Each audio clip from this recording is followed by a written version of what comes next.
Listo. Va, pues arranquemos. Ya están varias personas aquí y si no, pues que se unan en un ratito. Eh, Empiezo si quieren, les cuento un poquito sobre mí y un poquito sobre Sofía y también les voy a dar un poquito como de, de contexto de este webinar para que se den una idea de qué cosas vamos a platicar y ya luego me arranco con el contenido. Yo soy Manuel Andere y soy cofundador y CTO de Sofía. Y antes de Sofía, bueno, yo estudié matemáticas y después estuve trabajando en consultoría de negocios durante un par de años.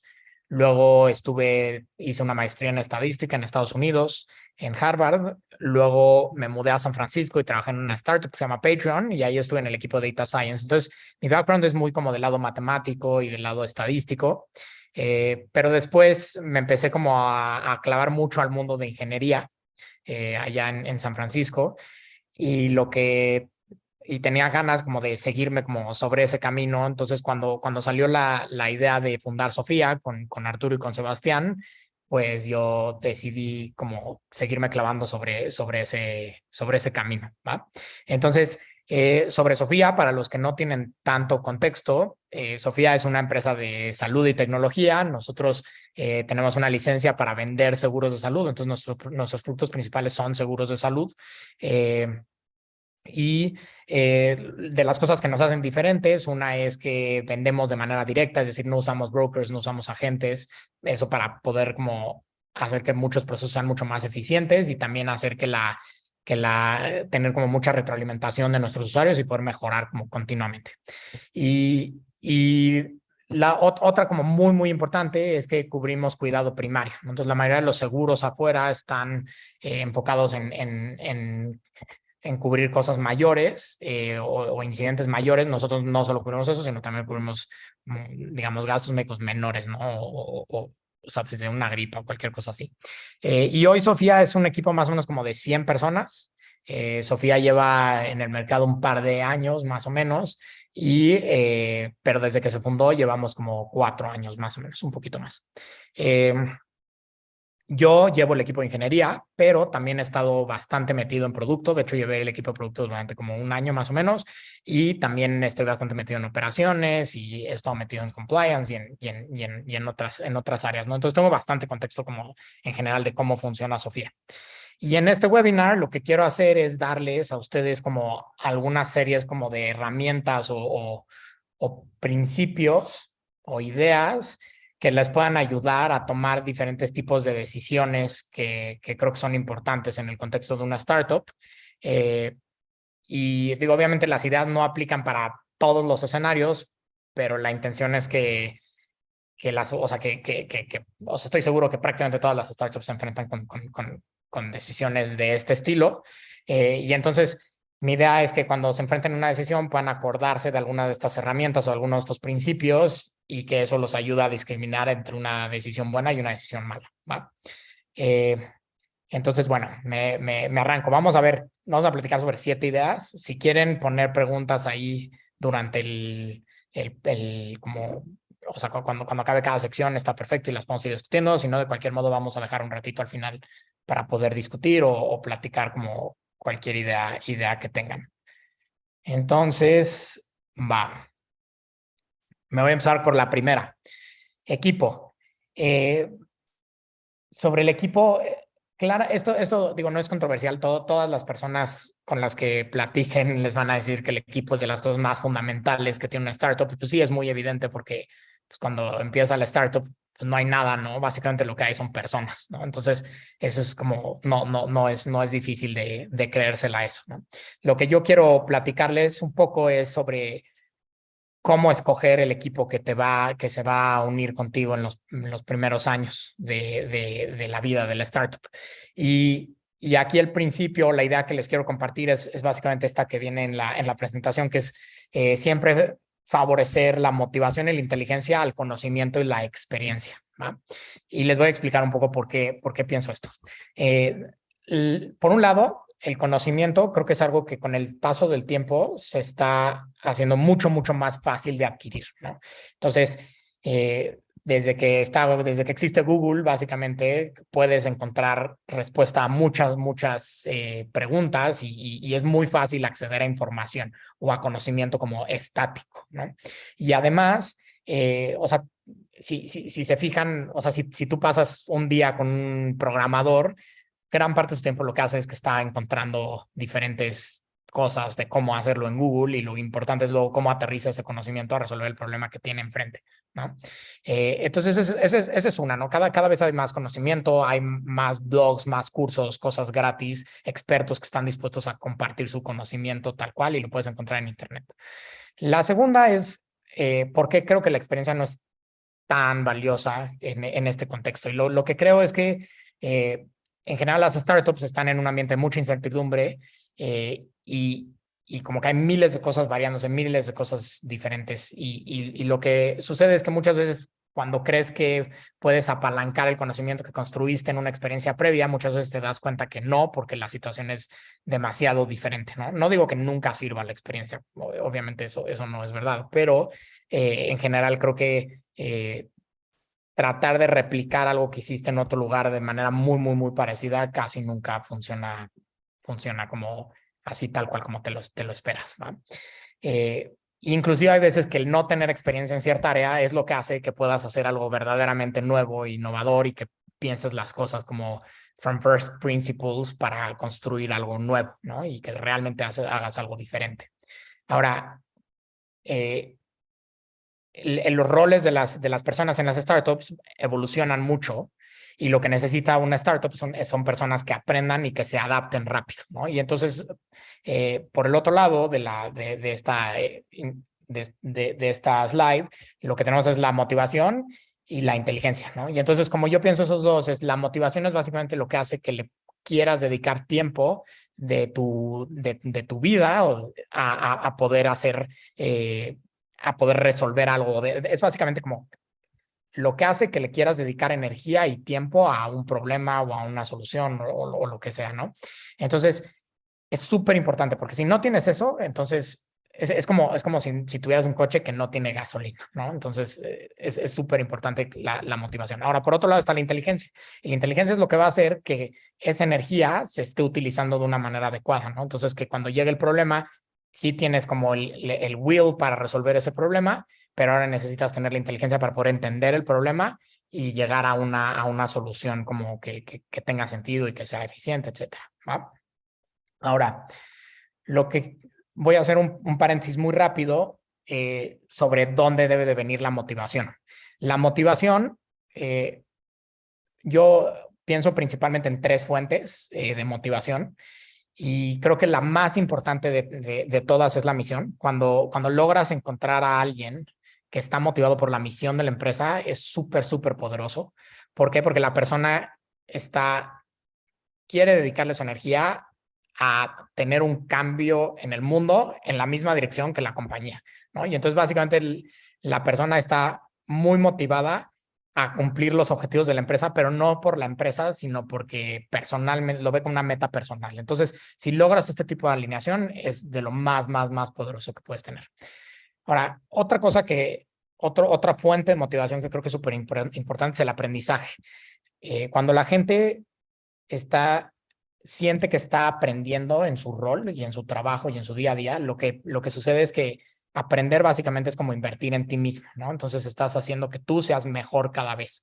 Y si eres mejor, entonces vas a poder hacer más cosas, vas a poder eh, lograr más cosas en el futuro. Y entonces las personas lo que hacen es que perciben ese aprendizaje como una inversión en sí misma y obviamente se van a querer más a ellos que a la empresa, por más que quieran a la empresa. Y entonces, si logras alinear que lo que estén haciendo sea algo que esté haciendo que ellos crezcan como personas, eso también va a ser muy poderoso porque le van a dedicar mucha energía para hacer las cosas mejor y mejor y mejor. Por eso muchas veces es mejor encontrar a gente para roles que están como un poquito, o sea, que va a ser un reto y que tienen que ser como, que va a ser como un stretch lograr tener un gran performance en ese rol, ¿no? O sea, que no estén cómodos, que todo el tiempo estén como con ganas de crecer más. Y por último está la compensación. La compensación no es lo más, o sea, no, obviamente es algo que no se puede ignorar, obviamente es algo que es súper importante, pero creo que si el motivador principal de una persona para tomar un trabajo es la compensación, creo que vas por el camino adecuado al seleccionar a esa persona. ¿Por qué? Porque en general la persona va a poder recibir otras ofertas y entonces es más difícil retenerlos, vas a tener que todo el tiempo estar ofreciendo más y más y más y más y puede ser que te vayas a topar con la cantidad que puedes ofrecer y la persona se va a ir, ¿no? Entonces, en general en las entrevistas, cuando la única pregunta que tiene la persona es sobre la compensación, creo que es una señal como muy negativa. Y dos preguntas muy buenas para hacer es sobre qué te motiva, o sea, o bueno, una pregunta muy importante para hacer es como qué te motiva, qué quieres aprender, qué quieres estar haciendo con tu vida el siguiente año, ¿no? Básicamente. Eh, entonces, bueno, ese es el primer punto. No sé si haya alguna pregunta. Acuérdense que tienen las preguntas aquí y pueden escribirlas. Y si tienen alguna, la contesto, si no, me sigo, ¿va? Ok. Entonces, me voy a seguir con esta. Va.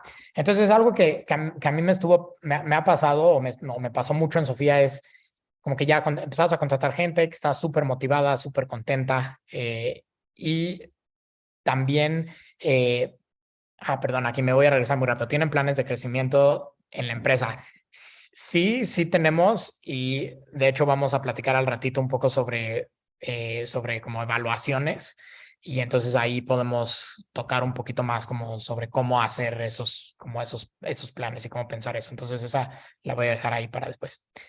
Va, entonces, contexto, me regreso a esto. Entonces me empecé a dar cuenta que tenía gente súper motivada, súper como inteligente, muchas veces mejor en lo que hacían que yo, eh, pero aún así habían muchas circunstancias en donde yo podía tomar una mejor decisión, ¿no? Y entonces eso me hizo preguntarme, ok, ¿por qué esto está sucediendo, no? Y lo que me empecé a dar cuenta es que básicamente muchas de estas personas no tenían el contexto suficiente como para poder tomar la decisión adecuada, ¿no? Entonces, eh, cuando eres fundador o tienes una posición como de liderazgo o en general, mientras más arriba estás en una posición como en una estructura jerárquica, digamos, tienes más visibilidad y con más visibilidad tienes más contexto y tienes más información y entonces puedes entender las consecuencias de las decisiones que tomas hoy. Y eso lo que hace es que puedas como o sea, cuando tomas como todo este contexto y toda esta visibilidad y tienes el problema enfrente, hace que puedas tomar mucho mejores decisiones. De hecho, gran parte por lo que yo creo que se justifica la jerarquía es por esto, es por la visibilidad, además de responsabilidad y otro tipo de cosas, la visibilidad es algo como muy importante. Muchas veces vas con tu jefe a preguntarle como cómo soluciono esto y muchas veces no es que tu jefe sepa más o sea mejor en el problema que estás intentando resolver, es más, probablemente sabe menos del problema, pero muchas veces tienen más visibilidad y entonces eso hace que pueda tomar mejores decisiones, ¿va? Eh, entonces, como que esto a lo que lleva es que es muy, muy importante tratar de explicar y de dar como contexto a todas las personas de la empresa para que ellas solitas entiendan todo lo que está sucediendo y puedan tener más información para tomar mejores decisiones. Un ejemplo así muy, muy, muy, muy concreto que tengo es en Slack. Yo en Slack en general favorezco o sea, prefiero que la gente hable en canales que en conversaciones privadas y prefiero canales públicos a canales privados. Y la razón es porque creo que lo que debes de intentar fomentar como empresa es que la información esté libre, que sea como disponible para todas las personas de todo lo que está sucediendo en general, porque así ellos van a poder discriminar cuando necesiten cierto pedazo de información que les pueda ayudar a tomar una decisión en su trabajo, ¿no? Eh, y bueno, a veces la gente como que piensa, bueno, pero es que entonces tienes que estar al pendiente de todo. Y no, no necesariamente, pero dejas que las personas solitas escojan cuál es información que sea relevante y no estás tú restringiendo información simplemente por un proceso de cómo te comunicas. Eh, ok, súper. Entonces me voy a seguir con el siguiente punto, que es de cultura. Entonces, A ver, la cultura también es una de las, así como las personas, ¿no? Que te dicen cuida a las personas y cuida el talento y tienes que tener el mejor talento. También la cultura es de las cosas que la gente todo el tiempo te andan diciendo, como tienes que cuidar la cultura, tienes que tener cuidado con que la cultura sea una muy buena cultura o eso va a hacer que sea más fácil reclutar gente y etcétera, ¿no? Entonces esa parte creo que es poco cuestionable. Eh, lo que voy a intentar hacer aquí es hacerlo un poco más concreto. Entonces, ¿cómo defines lo que es la cultura, ¿no? De una empresa? Y como yo lo pienso, es básicamente como una serie de reglas o normas implícitas que rigen el comportamiento de las personas, ¿va? Entonces, eh, y en esa definición, si se fijan, hay como varias cositas importantes. Una es comportamientos. Creo que donde puedes realmente ver la cultura de una empresa es en los comportamientos de las personas. Si las personas son como muy amables, si las personas son muy tajantes, si las personas son arrogantes, si las personas son, o si las decisiones se toman con con mucho análisis o las decisiones se toman como muy pasionalmente, o sea, pero para tú saber cómo es la cultura te tienes que fijar en el comportamiento de las personas, ¿no? Eh, y luego otra parte de la definición es esta parte como de implícito.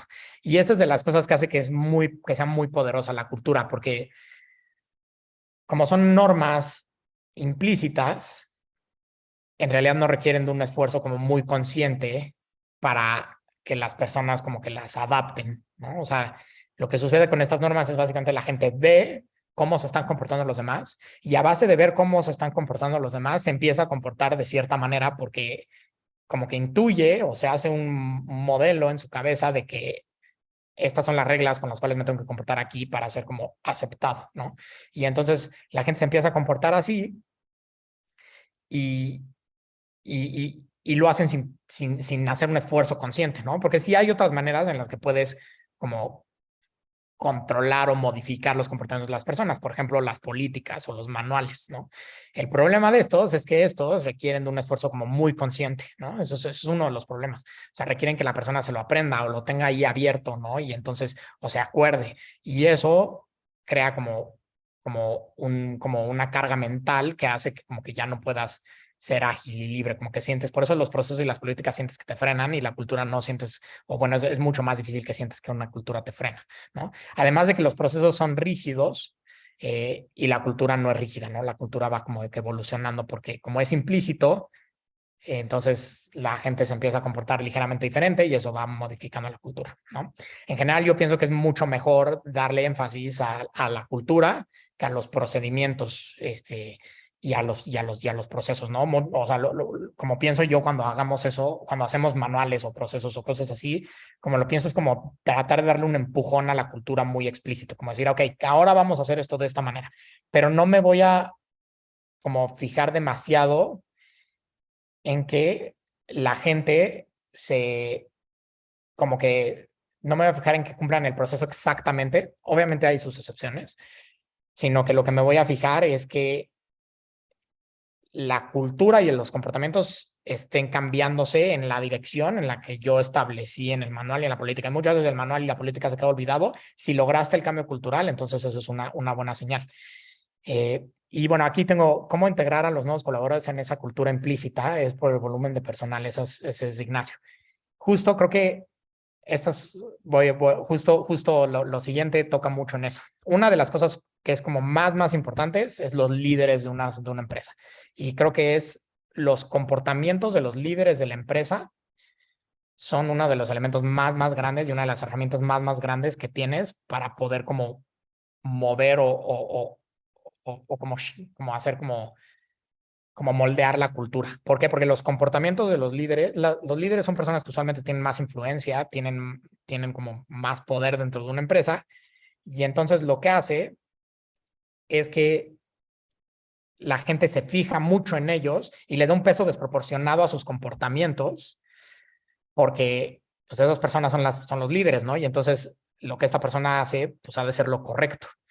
Y entonces es como muy importante que los líderes sean muy conscientes de las cosas que dicen, de cómo reaccionan a las cosas, de cuando hacen digamos, un regaño o cuando hacen como o como felicitan a alguien, porque ese tipo de comportamientos de los líderes hacen que la gente diga, ah, ok, entonces eso es lo que está bien, entonces eso es lo que voy a hacer. Entonces eso es una que es como muy importante.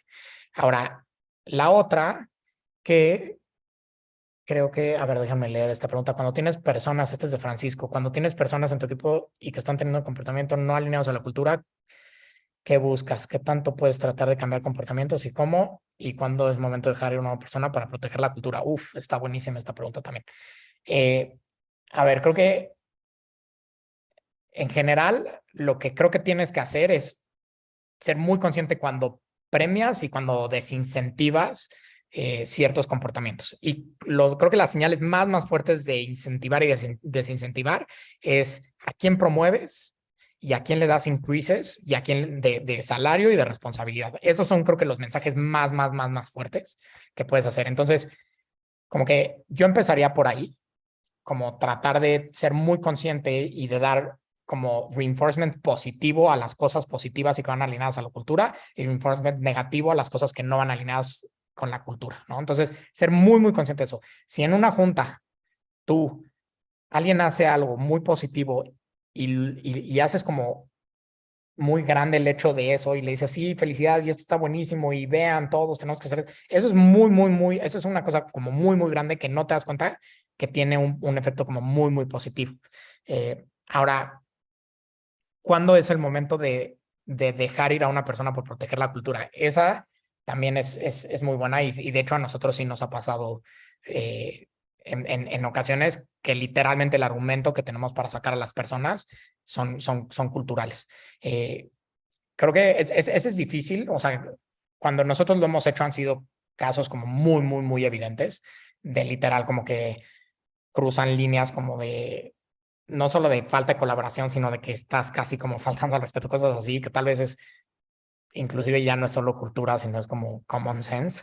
Eh, en otros escenarios, creo que así, o sea, creo que es difícil y creo que lo que te tienes que preguntar es como si estás como muy convencido de que es un valor que quieres que se quede y que como que quieres que esos comportamientos como que se sigan rigiendo. Y si esa persona está teniendo un impacto como muy negativo o te estás dando cuenta cómo está teniendo un impacto negativo y está como transformando la cultura en el sentido de que otras personas se están comportando de manera que no quieres porque están viendo el ejemplo de esta persona, creo que eso podría ser una buena señal. O sea, si te empiezas a dar cuenta que otras personas empiezan a comportar como esa persona porque creen que ese es el comportamiento adecuado. Creo que eso sería una buena señal, porque quiere decir que la persona ahí no solo va a estar out of sync de la cultura, sino que va a empezar a tener una influencia en los demás y entonces va a empezar a transformar la cultura, va a empezar a transformar todas estas reglas implícitas, ¿va? Eh, ok, entonces me voy a seguir al siguiente. Gracias por las preguntas, están súper buenas. Entonces escalabilidad, esta creo que sí puede ser también un poco controversial, sobre todo en equipos como más técnicos de ingeniería. Como ya lo habíamos platicado antes, la incertidumbre es algo que acompaña a las startups todo el tiempo, ¿no? Y entonces lo primero que tienes que hacer es admitir que no sabes qué es lo que va a pasar, no sabes qué va a funcionar y qué es lo que no va a funcionar.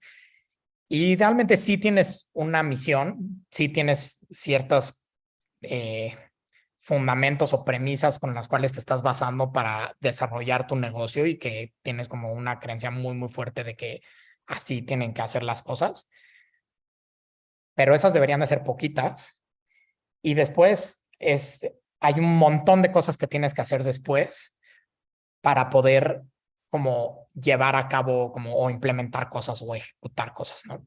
Y lo que tienes que admitir es un poco con este diagramita que pongo en la slide, es como básicamente mientras más lejano estás en el tiempo tienes menos visibilidad y tienes menos claridad de qué es lo que va a pasar, ¿no? Entonces es súper importante tener en mente como este horizonte de tiempo y cómo impacta la visibilidad, ¿va? Entonces, por ejemplo, aquí a una semana tienes como bastante claro de qué es lo que va a suceder, a un mes más o menos, a un año ya empieza a perder mucha visibilidad, a 3 años no tienes casi ni idea de dónde vas a estar, dónde va a estar el startup, no sabes mucho, ¿no?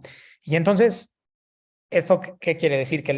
Que cuando estás implementando algo tienes que tener en mente, o sea, no siempre la solución más escalable es la más adecuada, ¿no? Y ¿por qué? Porque lo que sucede es que la inversión para construir esa solución la vas a tener que hacer hoy, ¿no? Y esa inversión se va a dar en dinero o en tiempo de las personas. Y las startups tienen poco de esas dos, ¿no? Entonces, tienes que ser muy cuidadoso con eso y tienes que asegurarte que inviertas esos recursos solamente, o sea, que los inviertas como para conseguir el siguiente, el nivel de escalabilidad adecuado, ¿no? ¿Por qué? Porque no te sirve de nada invertir hoy muchísimo si vas a construir como algo que no se va a usar. Y aquí como que las dos preguntas clave que yo tengo es, una, preguntarte como, a ver, ¿estoy seguro que el problema que estoy atacando realmente existe? Porque aunque parezca tonto, muchas veces lo que sucede es que te estás imaginando problemas y crees que no, es que en un año esto va a ser un problemón y así, y muchas veces no sucede, ¿no? O sea, y llegas, pasa un año y volteas y dices, esa cosa que creí que iba a ser un problema, pues en realidad no existía, ¿no? Y la otra es, estoy seguro que la solución que estoy proponiendo va a solucionar este problema o no, ¿no? Y entonces estas dos son como, o sea, porque muchas veces como que ni tienes claro el problema, ni tienes claro que esta solución va a atacar ese problema, ¿no? Y entonces si no tienes claras estas dos cosas, es una señal de que tienes que tener cuidado con invertir como en construir una solución muy escalable. Ahora, no digo que nunca construyas una solución escalable, nada más creo que tienes que hacerlo muy, muy, muy consciente, ¿no? Y siempre tratar de como invertir como pues la mínima cantidad de dinero o de tiempo para responder estas preguntas, para entender realmente el problema, para entender o para explorar diferentes soluciones que te puedan ayudar a solucionar esto, ¿no? Entonces, como guideline, yo creo que en una startup, por ejemplo, en su primer año, sí debe tener muy clara su misión y debe tener como clara una visión a largo plazo y las premisas, como hablamos hace rato, pero el trabajo que tiene que planear, lo tiene que planear para un horizonte de 3, 6 meses, y donde tiene que estar obsesionado la gente es con qué está sucediendo esta semana y este mes, ¿no? O sea, eso tiene que ser la mayor velocidad posible. O sea, ahí sí es así como sin piedad. Y 3 a 6 meses después creo que tienes que tener más o menos claro a dónde tienes que llegar. Ya más hacia el futuro, como que creo que no vale la pena preocuparte por los problemas que crees que vas a tener en un año o en 2 años o en 3 años, porque no sabes si los vas a tener. Ahora, sí puede ser que hayan cosas en donde quieras invertir estratégicas y así, pero creo que en el día a día, como que es muy importante no obsesionarte con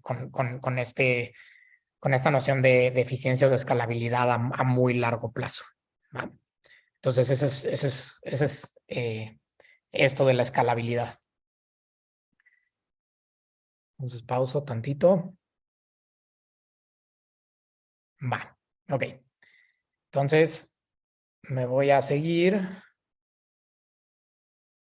con el siguiente. Y este es de compensación. Este está bueno, ¿no? Entonces, mientras dijimos hace rato bueno, mientras yo dije que yo no creía que la compensación debía ser de las cosas como más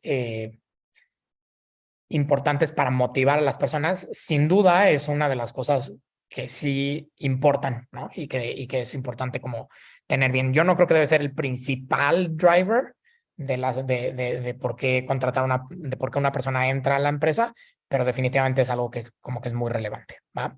Entonces, como, como startup, básicamente como que, digo, probablemente seleccionas algunos beneficios, puedes dar Sofía, por ejemplo, para como solución como de salud para todos los colaboradores y así, pero seguramente las dos grandes que vas a estarte preguntando es como el cash y el equity, ¿no? Y entonces, ¿cuánto cash doy? ¿Cuánto equity doy? ¿Le doy cash a todos? ¿Le doy equity a todos o no les doy equity y así? Y aquí como que como hay que pensarlo, y digo, no va a ser ningún secreto, cuando tú das equity o das acciones o opciones, lo que estás haciendo es compartirle a la persona eh, como un pedacito de la empresa y entonces estás alineando los incentivos porque mientras la persona agregue valor a la empresa y haga que el valor de la empresa suba, como ellos son dueños de un cachito de esa empresa, entonces lo que va a hacer es que el valor de su equity va a crecer. Entonces es una alineación como muy, muy, muy, muy directa y muy dura, ¿no? Al mismo tiempo también le estás compartiendo riesgo, ¿no? Que eso es como muy, muy importante porque obviamente como una startup pues no tienes la claridad de cuánto va a valer esa acción en el futuro y entonces pues puede ser que valga cero y entonces estás compartiendo parte de ese riesgo, ¿no? Entonces, la gente cuando le hace equity, pues como que no, o sea, tiene que tomar esa decisión de si sí o sea, como que de cuánto valora ese equity considerando la incertidumbre que tiene, ¿no? Cuando le das cash, cuando le das un salario a alguien, básicamente lo que le estás haciendo es les estás pagando por cierta cantidad de tiempo y estás tratando que ese tiempo sea como lo más productivo posible, ¿no? Y crees que el salario que les pagas es porque producen esa o más valor para la empresa, ¿va? Ahora, yo como estoy como muy convencido en Sofía es que la manera adecuada es, en general, ser muy agresivo con el equity para posiciones senior y no ser tan agresivo en el salario y ser muy agresivo para el salario en las posiciones junior y no ser tan agresivo en el equity, ¿va? O sea, es decir, mientras más senior, ser más como dar una oferta mejor de equity, ¿no? Y la razón es, o sea, estas son dos cosas como más o menos como que cuando las piensas, pues sí son como bastante evidentes. Cuando tienes a una persona más senior, probablemente tiene más conocimiento, como skills más avanzados y en general, o más responsabilidad, más visibilidad y entonces lo más probable es que tengan más influencia sobre el startup. Entonces seguramente pueden mover más a la empresa que una persona que es más junior y que tal vez está enfocada en un proceso como más chiquito y que tiene su área de influencia es un poco más chiquita, ¿no? Entonces, eh, cuando tú le das cuando tú le das equity a una persona muy senior, ellos deberían de sentir que ellos tienen injerencia sobre el valor de ese equity y justo lo que los motiva, o sea, parte de lo que los motiva a ese equity es a decir, si yo trabajo más, si yo tomo las decisiones adecuadas, voy a hacer que esto valga más, ¿no? Entonces, y como sienten que pueden, porque tienen la influencia, entonces eso se vuelve como muy poderoso, ¿no? En cambio, las personas junior muchas veces perciben el equity, creo que lo pueden percibir bien, como sentirse como, ok, me están dando parte de la empresa y eso está padre, pero muchas veces no sienten esta como capacidad de transformar o de direccionar a la empresa. Ahora, con la gente senior, la otra idea es, muchas veces la gente senior, obviamente aquí depende del nivel de fondeo de la startup y si tienen inversionistas, si no, o sea, obviamente hay muchos contextos, pero creo que en general, cuando la gente va creciendo en su salario, llega un punto en el que tal vez un incremento más en salario, un 10%, 15% más en salario, puede ser que ya no represente un cambio directo en su vida, ¿no? En su vida diaria, ¿no? Entonces, si bien sí, o sea, a todos les gustaría tener más dinero y poder ahorrar más dinero, puede ser que llegues a un punto en el que pues, realmente ya no te lo gastas y lo ahorras y entonces en lugar de como, o sea, como que realmente no está representando un cambio en tu calidad de vida, ¿no? Para una persona más que está en una etapa más temprana en su carrera, probablemente no haya, o sea, es más, o sea, va a tardar más en llegar a ese punto y un incremento del 10, 15, 20% puede representar que se mude de una colonia a otra que le gusta mucho más, que va a hacer que su vida sea más tranquila, que su vida sea más feliz. Entonces, creo que ese incremento hace que una persona junior como que valore más un incremento en cash. Y cuando tú lo ves como empresa, darle un 15 o 20% de incremento a una persona que tiene un salario muy alto es muy caro en salario, en dinero, comparado con con el incremento que le das a las personas más junior, ¿no? Y también la persona más senior probablemente va a poder o va a estar más dispuesta a tomar el riesgo que hablamos hace ratito de decir, pues igual y no vale nada, pero si sí vale, igual y con este dinero, este sí significa como un cambio a mi patrimonio, digamos, ¿no? Y entonces es más probable que digan, órale, va, yo sí estoy dispuesto a tomar una reducción en mi salario con tal de tener más equity. Va. Eh, entonces, bueno, yo establecería una política más agresiva en equity hacia senior y más agresiva en cash en junior. Ok, voy a tocar otro par de cosas más de esto de compensación, muy rápido. En general, las primeras contrataciones creo que son las más difíciles de hacer porque no tienes referencias y, y como que no tienes súper claro como los skills, porque seguramente estás contratando posiciones que tú necesitas porque tú no lo puedes hacer, no conoces el mercado y así. Entonces, creo que en las primeras etapas yo lo que trataría es en la gente junior casi que le pagaría, si puedes, obviamente, depende del nivel de fondeo y así, le pagaría lo que sea necesario para convencerla de que sea una startup, y a la gente senior más bien les trataría de vender como el equity y el valor del equity, ¿no? O el potencial valor del equity. Entonces, eso es lo que yo haría en una etapa muy temprana. Cuando te empiezas a hacer un poco más grande, empiezas a tener más referencias, tanto internas de otras ofertas que has dado, como del mercado, igual y tienes ya un equipo de HR o de people que te ayuda a contratar y que te ayuda a hacer benchmarks. Entonces empieza a volver un poquito más fácil la decisión porque ya la tomas muy basado en el mercado, ¿no? Y entonces dices, a ver, para esta posición más o menos son los salarios y yo quiero estar top o en medio o un poquito abajo en estos casos, un poquito arriba en estos casos. Se vuelve un poquito más fácil. Y luego, con respecto al equity, también es una pregunta que luego la gente hace mucho, como cuánto equity dar. Creo que depende mucho de la etapa de la startup, pero yo pienso que en general los primeros como hires es razonable dar punto X%, ¿no? Inclusive puede ser hasta 1% si es alguien como que crees que va a crecer muchísimo la empresa. Y también más hacia futuro, como hires del equipo ejecutivo también puede ser como más o menos en ese rango, ¿no? Punto algo, ya si le estás dando como 1%, 2%, eso ya es mucho, mucho, mucho. ¿Va? Por ahí, de hecho, hay un handbook que hizo Index Ventures, que es un fondo de venture capital, que nosotros usamos mucho, entonces si quieren, luego se los puedo compartir para que lo tengan ahí de referencia. Va. Entonces voy. Si no hay preguntas, a ver. Ya. ¿Cómo motivas a alguien más senior que ya acabó de vestir sus opciones? Ya. Creo que hay varias opciones. O sea, una de las opciones claramente es darle más opciones, ¿no? Y esa, pues en general sí es algo que se hace en el mercado, se hacen como refreshes de opciones. Usualmente no son tan grandes como como las primeras opciones que se dan, pero sí, usualmente sí puedes dar como más opciones y entonces vas extendiendo y extendiendo y extendiendo.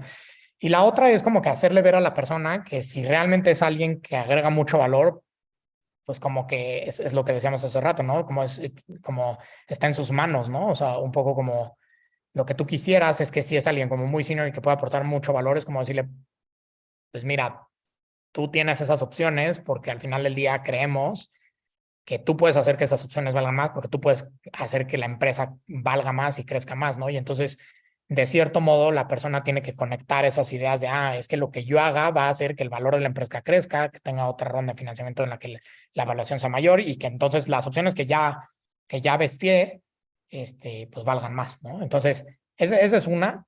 Eh, yo tal vez creo, o sea, y si la persona no, como que no entiende ni tantito eso, o de plano cree como, no, yo no puedo mover el valor de la empresa, pues entonces tal vez no le deberías estar dando tanto equity, ¿no? O sea, no sé, como que, o sea, si la persona de plano dice, no, la empresa le da lo mismo si yo estoy o no, les va a ir muy bien, pues entonces tal vez es un argumento como de decir, como, no quiero que esta persona tenga más opciones. Entonces, como que yo te diría que conecte con esa idea número uno y dos, pues le puedes dar más opciones para que pueda tener pues más ownership de la empresa.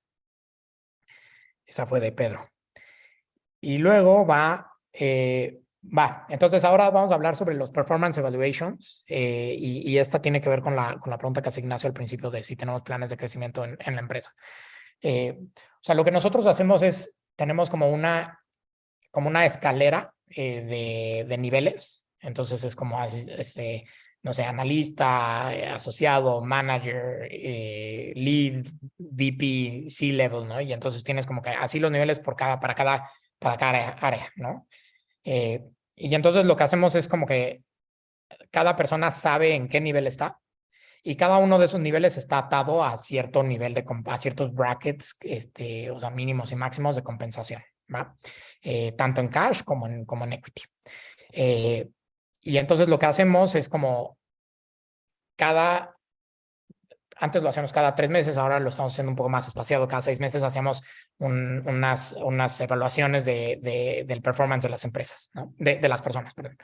Y básicamente lo que tratamos de hacer es que es como hacerle ver a la persona que el nivel de compensación y de crecimiento que va a tener en esa escalera o en ese ladder va a ser en función de la cantidad de valor que agrega la startup. Y eso es súper, súper importante. Como que ese es creo que de donde yo me amarraría. O sea, lo que tú quieres es que la gente crezca en responsabilidad, en compensación y así, en función de la cantidad de valor que le agrega a la empresa, ¿va? Y entonces, si tu manera de evaluar y de hacer crecer a las personas está desalineada con eso, yo creo que está fundamentalmente mal. Ahora, ¿por qué? Porque el objetivo de la empresa es generar más valor. Ahora, eso no quiere decir que la única manera de agregar más valor a la empresa sea trabajando más, porque la gente se va a eso, ¿no? Ok, sí tengo que dedicar más horas. Y no necesariamente. Hay como muchas cosas que puedes hacer que hacen que generes más valor para la empresa, ¿no? Entonces, y aquí estoy poniendo como algunas de las cosas como puedes establecer tus evaluaciones, ¿no? Entonces, una es con objetivos, ¿no? Si tienes algún sistema de planeación como de OKRs o cosas de ese estilo, pues en función del cumplimiento de sus objetivos, ¿no? Y entonces lo que haces es que te aseguras que esos objetivos estén alineados con el valor que agregas a la empresa y luego premias a las personas o haces crecer a las personas que cumplen esos objetivos, porque así agregan más valor a la empresa, ¿no? Entonces es una. Otra es energía, ¿no? Entonces es esta parte como de motivación, o sea, cuando las empresas son muy, muy, muy grandes, casi, casi que se siente que es como un coche que está andando solo, así se siente. Cuando las empresas son muy, muy, muy chiquitas, si una persona se frena, si una persona no está jalando la carreta se frena, ¿no? Y entonces, o sea, la cantidad de energía que le pones, incluidas las horas, sí hace que la empresa vaya más rápido, vaya más lejos y entonces, por lo tanto, agregue valor. Entonces, es otra cosa que puedes premiar. Otra cosa que puedes premiar es como por impacto, que está como que es literal ver como el resultado. Esto, por ejemplo, puede ser como para equipos como sales, ¿no? Es muy claro que puedes premiar a la gente que llega a su número de venta o puedes ver los proyectos que hicieron y como que hacer como, en lugar de ver como si cumplió el objetivo o no, como que ver el impacto que tuvo ese proyecto que hizo, o sea, como retrospectivamente y ver qué tanto realmente generó valor para la empresa. Otra es la cultura, ¿no? O sea, puedes ver qué tanto los comportamientos de esta persona se alinean a la empresa y en teoría lo que tú crees es que los valores que estás propiciando, la cultura que estás propiciando a la larga va a hacer que la empresa sea mejor y entonces puedes premiar el hecho de que la persona se comporte de ciertas formas mediante darles más compensación, más responsabilidad, un mejor título, etcétera, ¿no? Y la última son las habilidades, que esta es súper, súper importante porque lo que sucede cuando haces esto, o sea, como que lo que quieres es que la persona, o sea, es decirle qué tiene que mejorar la persona. Y aquí es donde se alinea, o sea, si logras que se alinee aquí es padrísimo porque si logras decirle a la persona qué tiene que mejorar, entonces la persona mejora, crece como profesional, pero idealmente si se alinea eso hace que pueda hacer las cosas más rápido, que pueda hacerlas mejor, que pueda hacer más cosas, que pueda resolver problemas más difíciles porque tiene mejores habilidades y entonces como consecuencia genere más valor, ¿no?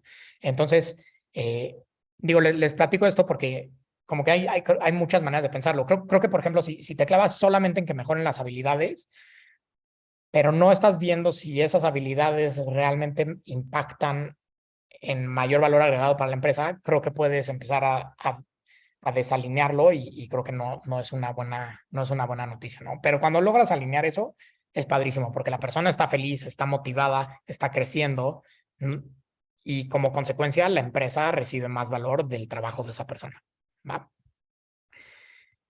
Eh, entonces, bueno, esta parte se las digo porque creo que hay muchas, con que siempre hay como discusiones. Bueno, a nosotros nos tocado muchas discusiones de qué es lo que valoramos realmente, ¿no? O sea, qué es lo que hace que una persona, qué es lo que debería hacer que una persona crezca en una empresa. Va.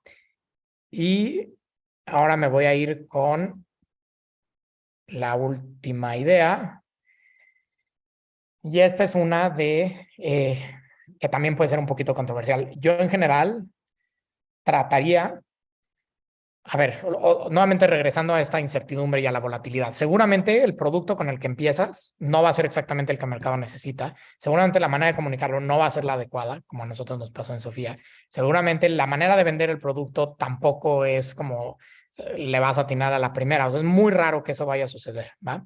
Y entonces eso lo que significa es que tienes que estar muy, muy sensible o muy pendiente a qué es lo que, cómo está reaccionando los clientes, el mercado a lo que tú estás haciendo para poder iterar y cambiar rápido, ¿no? Entonces, es esta idea como de iteración que también es bastante común.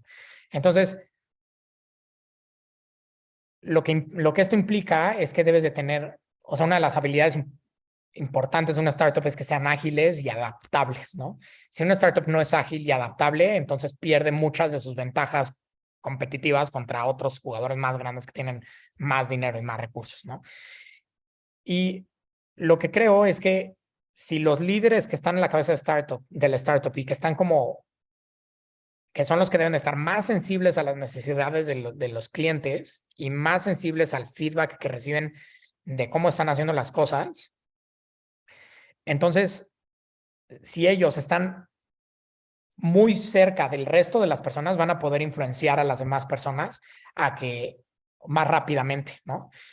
Como que un poco como yo lo pienso, es cada capa que tú pones entre un líder, entre el CEO, pensemos, o un líder o un fundador, o un líder de un equipo, cada capa que tú pones entre tú y una persona, significa que los mensajes que tú tengas van a ser como más, o sea, van a ser más, va a ser más difícil como contagiar la emoción, la importancia, como el sense of urgency, eso va a ser más difícil y va a haber más ruido en el mensaje porque tiene que pasar por varias personas. Entonces, lo que yo creo es que debes de tratar de mantener la estructura horizontal lo más posible, eh, aunque eso implique que tengas que pasar algo de tiempo como no pensando tal cual en el negocio, sino pensando en las personas y haciendo cosas como de management de personas, ¿no? Y entonces, o sea, creo que eso es como súper, súper importante, tratar de mantener esa estructura como muy, muy, muy, muy chiquita, porque si no, entonces lo que va a hacer es que hacer un cambio te va a costar trabajo y cambios vas a tener, eso es seguro. Entonces te va a costar hacer, o sea, vas a estar teniendo cambios todo el tiempo y vas a tener que estar cambiando constantemente esa comunicación y si lo tienes que hacer con 3 niveles de por medio, entonces va a costar más trabajo hacer que las personas estén motivadas a hacer algo, las cosas diferentes. Entonces, bueno, esa era la última de los consejos. Espero que les sirvan, para resumir, motivación e inteligencia es mejor que experiencia al contratar. Transmitir el contexto es súper importante. Cuidar la cultura es súper importante y es como cuidar los comportamientos de las personas. Tratar de inducir una buena cultura en lugar de procesos y manuales. No caer en la trampa de querer hacer todo escalable. Eh, en términos de compensación, favorecer equity a gente senior, favorecer cash a gente junior. Eh, los performance evaluations siempre alinearlos a cuánto valor está produciendo la persona para la empresa y tratar de mantener un equipo chiquito y horizontal la mayor cantidad de tiempo posible. Entonces, esos son como básicamente las cosas que yo les quería platicar y espero que les sirvan. Entonces, pues no sé si alguien tenga alguna pregunta, todavía tenemos como unos minutitos más y podemos platicar sobre algunas preguntas que tengan.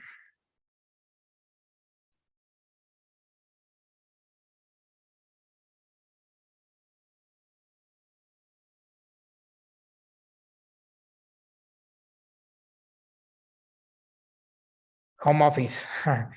Sí, o sea, nosotros, home office, ¿qué opino? Eso fue de Ignacio. Eh, Creo que en general un buen setup remoto puede hacer que una empresa sea muy, muy, muy, muy, muy, muy productiva. Y donde creo, o sea, entonces en ese sentido creo que soy totalmente pro. La parte donde creo que sí se pierde algo es en las relaciones humanas y en la manera en cómo la gente se encariña con la empresa y con las demás personas. Entonces, lo que creo es que si logras hacer cosas como eventos más puramente sociales que hagan que la gente siga pudiendo tener esa conexión humana y esos lazos humanos con el resto de las personas, creo que ser remote y de estar todo el tiempo en home office es hasta mejor, ¿no? Si no tienes claro cómo y entonces lo que está sucediendo en tu empresa es que a falta de esa interacción más natural, humana, eh, entonces como que, y no se te ocurre cómo suplantar eso de otra manera, entonces creo que deberías de considerar sí hacer una oficina como en físico. No lo haría así como 100% obligatorio todos los días, pero igual y puedes hacer como algunos esquemas híbridos en donde tienes, no sé, 3 días de ir a la oficina o alguna cosa así. Eh, ¿Qué opinas ahora de home office, pero inicio de una startup? Ya. La verdad es que lo pienso bastante similar. Creo que probablemente me inclinaría un poco más por sí hacerlo presencial para como hacer como un kickstart a esas relaciones humanas con las primeras personas y hacer como esa conexión. Porque al principio, cuando son poquitas personas, 5, 10, creo que, o sea, o sea, esa conexión es como súper, súper, súper importante y súper valiosa. Entonces, creo que si fuera el mero, mero principio, mi balanza se inclinaría un poco más hacia hacerlo más presencial. Si no lo hago así, lo que haría es subirle el volumen a esta parte como de eventos y de cosas, eh, o sea, como de en persona, ¿no? O sea, puedes hacer que todos los viernes el equipo trabaje en un lugar y de ahí se vayan a tomar unas cervezas, que todos los lunes hagan, o todo un lunes cada 2 semanas hagan la sesión de planeación donde todos platican qué están haciendo y qué quieren lograr y así, ¿no? Entonces, o sea, más temprano creo que sí me inclinaría más a hacerlo más presencial o a subirle más el volumen a ese tipo de eventos. Eh, y luego Leobardo dice, desde el inicio, Sofía, ¿cuánto tiempo tomó implementar el proceso de Performance Evaluation? La verdad es que el primer proceso de Performance Evaluation lo hicimos muy, muy rápido, casi, casi que a los 3 meses o 4 meses de arrancar, cuando éramos 7 personas o 8 personas, y lo que hacíamos en ese momento era juntarnos Sebastián, Arturo y yo, y literal íbamos a ver, Juan, ¿qué pensamos de Juan? Y era muy poco estructurado, ¿no? Y literal como, a ver, ¿qué cosas logró?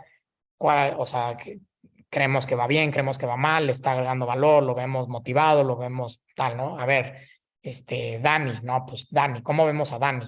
Y literal así tratar de dar un assessment y darle ese feedback a la persona, ¿no? De cómo va. Y ahorita obviamente ya tenemos algo mucho más elaborado, en donde tenemos un software para eso y como que recibimos feedback de los peers y del manager y upward feedback y luego hacemos sesiones de calibración y así se vuelve más complicado, pero yo no creo que necesites un proceso más complicado para arrancar con eso. O sea, creo que lo puedes hacer muy, muy, muy rápido. Eh, Ahora que estamos en una época de estanciamiento en las startups, ¿cuáles son los retos de estancamiento, perdón? ¿Cuáles son los retos para retener talento y cuáles estrategias se utilizan para mantener tracción y el buen ánimo de los equipos? Uf, esta también es súper buena. Creo que A ver, creo que de las cosas que más motivan a las personas es si la empresa está logrando su misión, ¿no? Entonces, enfocar eso, o sea, enfocarse en los resultados, creo que es una de las maneras indirectas, pero muy, muy efectivas de hacer eso. Creo que, por ejemplo, tratar de retener talento con dinero se vuelve más difícil porque justo como que mucho el estancamiento viene del lado del funding, ¿no? Y entonces es más difícil conseguir funding. Entonces yo definitivamente no me iría a un approach de retengamos con dinero, sino me iría a un approach de retengamos con hacer un buen management de los proyectos que la gente pueda aprender, con asegurarnos que todos tengamos un nivel alto de energía para cumplir nuestras metas. Este, entonces, como que me iría más por allá para el talento. Estrategias para mantener la atracción y el bueno, y también eso es el buen ánimo. Creo que las cosas en persona ayudan mucho porque fomentas la conexión humana, que es otro motivador importante que no toqué. Eh, y estrategias para mantener la atracción, híjole, esa sí te la debo. Si tú la averiguas, mándame un correo porque esa siempre es el reto más grande, lograr crecer, crecer, crecer, crecer. sin importar qué esté pasando afuera. Y es el reto más grande de Sofía y creo que en general de todas las startups. Y luego otra de Memo, ¿cómo ves el health tech en los próximos años? Yo lo que creo es que va a haber una tendencia a como, como mucho más foco como en primary care, y creo que el desarrollo de herramientas como hacia ese lado, como hacia la atención más frecuente y continua, inclusive como si te vas más hacia wearables y cosas así, creo que por ahí es por donde va a crecer mucho, porque creo que eso al final del día hace que como que o sea, que la gente esté mejor, que la gente esté más saludable, es menos caro tratar las cosas cuando las agarras en una etapa muy temprana. Entonces, así como muy a grandes rasgos, pienso que por ahí es un lugar que puede crecer como la industria. Eh, no sé, tendría que pensar un poco más para dar más, no sé, una mejor respuesta tal vez. El objetivo de todos estos es convertirse en gran empresa. ¿Cómo mantener el espíritu emprendedor en el tiempo? Uf, esa también está buena. Creo que una de las grandes es esto que decía de las políticas y los procedimientos. Esta la dijo Pedro. El objetivo de todo startup es convertirse en una gran empresa. ¿Cómo mantener el espíritu emprendedor en el tiempo?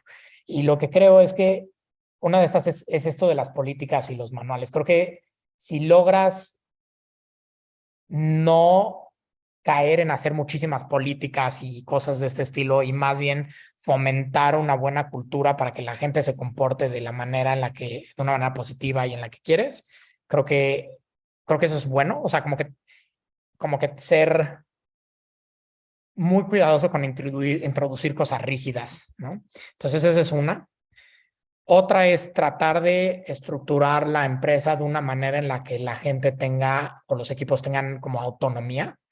Entonces, evitar, o sea, tanto evitar estructuras jerárquicas, como lo dije antes, o sea, eso creo que es una, pero también tratar de que, por ejemplo, de hacer equipos que puedan moverse solos y que casi que sea como una mini startup adentro de la empresa y que entonces tengan muy claro su objetivo y vayan y se puedan mover y puedan equivocarse y puedan hacer cosas como más independientes sin necesidad de que haya como toda una escalera ahí jerárquica por la cual se tienen que hacer. Creo que esas dos, esas se me ocurren.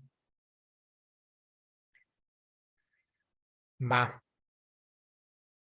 Pues no sé, ahora sí ya no hay más preguntas y se acabó el tiempo también, pero mil gracias por unirse. Estuvo súper bueno, al menos yo me divertí mucho. Espero que les sirvan algunos de estos consejos. Obviamente no aplican en todos los casos, pero esperemos que en diversas situaciones al menos los ayude a pensar las cosas de manera diferente y eso los lleve como consecuencia a tomar mejores decisiones en general.